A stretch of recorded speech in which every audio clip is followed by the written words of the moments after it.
किसी गांव में दो मित्र रहते थे। बचपन से उनमें बड़ी घनिष्ठता थी। उनमें से एक का नाम था पाप बुद्धि और दूसरे का धर्म बुद्धि।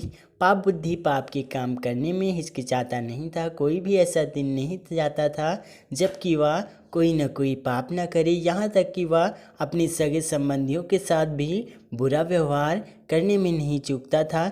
दूसरा मित्र पर धर्म बुद्धि सदा अच्छे अच्छे काम किया करता था। वह अपने मित्रों की कठिनाइयों को दूर करने के लिए तन मन धन से पूरा प्रयत्न करता था। वह अपने चरित्र के कारण प्रसिद्ध था। धर्म बुद्धि को अपने बड़े परिवार का पालन पोषण करना पड़ता था।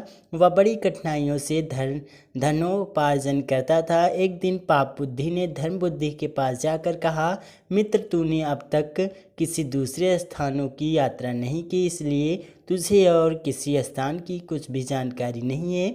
जब तेरे बेटे पोते उन स्थानों के बारे में तुझसे पूछेंगे तो तू क्या जवाब देगा? इसलिए मित्र, मैं चाहता हूँ कि तू मेरे साथ घूमने चल। धर्म बुद्धि ठहरा निष्कपट, वह छल फरेब नहीं जानता था। उसने उसकी बात मान ली।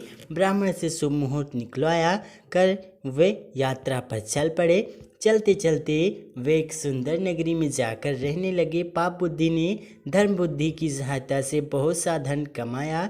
जब अच्छी कमाई हो गई तो वे अपने घर की ओर रवाना हुए। रास्ते में पाप बुद्धि मन ही मन सोचने लगा कि मैं इस धर्म बुद्धि को ठग कर इस सारे धन को हथिया लूँ और धनवान बन जाऊँ। इसका उपाय भी उसने खोज लिया। दोनों गांव के निकट पहुँचे। पाप बुद्धि ने धर्म बुद्धि से कहा, मित्र, यह सारा धन गांव में ले जाना ठीक नहीं। यह सुनकर धर्म बुद्धि ने पूछा, इसको कैसे बचाया जा सकता है?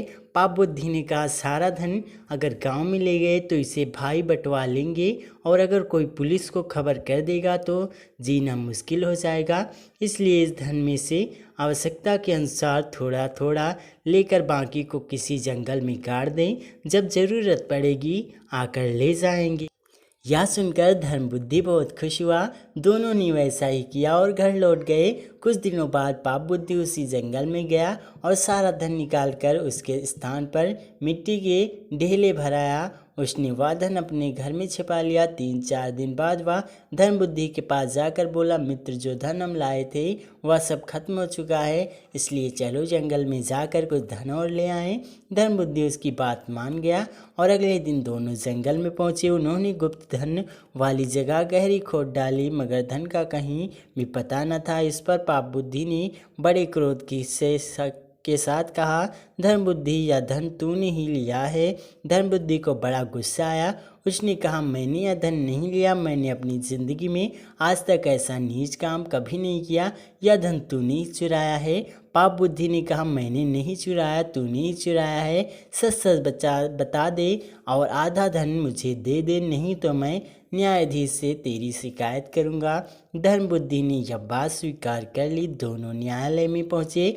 न्यायाधीश को सारी घटना सुनाई गई। उसने धर्म बुद्धि की बात मान ली और पाप बुद्धि को 100 कोड़े का दंड दिया। इस पर पाप बुद्धि कांपने लगा और बोला, महाराज, वह पेड़ पक्षी है, हम उससे पूछ ले तो वह हमें बता देगा कि उसके नीचे से धन किसने निकाला है। यह सुनकर न्यायाधीश ने उन दोनों को साथ लेकर वहां जाने का निश्चय किया।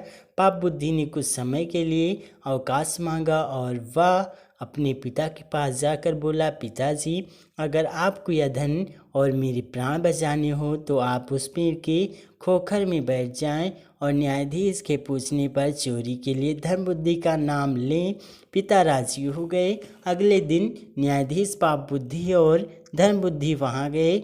वहाँ से आकर पाप बुद्धि ने पूछा, ओ वृक्ष, सच बता, यहाँ धन किसने चुराया है? खोखर में छिपे, उसके पिता ने कहा। धर्म बुद्धि ने। यह सुनकर न्यायाधीश धर्म बुद्धि को कठोर कारावास का दंड देने के लिए तैयार हो गए। धर्म बुद्धि ने कहा, आप मुझे इस वृक्ष को आग लगाने की आज्ञा दे दें। बाद में जो उचित दंड होगा उसे मैं सहर्ष स्वीकार कर लूँगा। न्यायाधीश की आज्ञा पाकर धर्मबुद्धि ने उस पेड़ के चारों ओर खोखर में मिट्टी के तेल के चिथड़े तथा उपले लगाकर आग लगा दी। कुछ ही क्षणों में पाप बुद्धि का पिता चिल्लाया, अरे मैं मर जा रहा हूँ, मुझे बचाओ। पिता के जले शरीर को बाहर निकाला गया तो सच्चाई का पता चल गया। इस पर पाप बुद्धि को मृत्युदंड दिया गया। धर्म बुद्धि खुशी खुशी अपने घर लौट गया।